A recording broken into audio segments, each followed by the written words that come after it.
Hi, I'm Mac, and this is History Forge. Hit that big red subscribe button so I can do the live stream. In today's video, I'll tell you all about stars.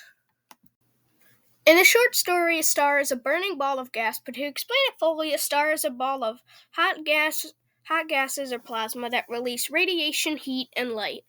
Stars are mostly made up of hydrogen and helium, but as they burn the hydrogen and helium in nuclear fusion reactions, it becomes carbon and neon and oxygen, and they have layers of that in their core where they fuse it together. Stars have multiple layers similar to the Earth. The Sun has layers that are the core, where nuclear fusion happens, the radiative zone, where photons and particles from the nuclear fusion bounce around from in between the plasma particles, into the convection zone, where heat is transferred to the photosphere, and the photosphere is the surface of the sun, where heat is released and light is released off into the solar system for planets to soak up, just like the Earth and Venus.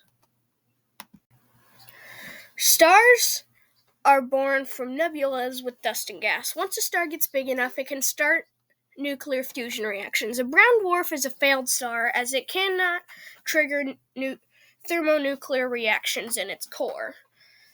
It can have small reactions and glow like a small light bulb that the battery is dying with, but it will not be as bright as the sun. Stars burn through their fuel as they live for millions of years, sometimes billions if it's a red dwarf, which can burn their fuel for trillions of years possibly. But then larger stars explode in supernovas and then become black holes or neutron stars after that. Medium stars like the Sun expand into red giants and then become red dwarfs, and eventually white dwarfs, and then the white dwarfs will eventually, after millions of years, fade into black dwarfs, which after billions and trillions of years will eventually not exist anymore.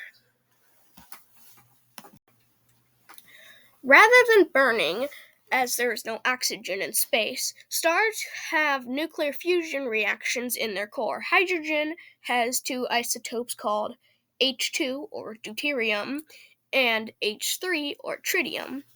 Deuterium and tritium fuse into helium-3 and release a neutron. Helium-3 then fuses with helium-4 into carbon, and then carbon fuses together into neon.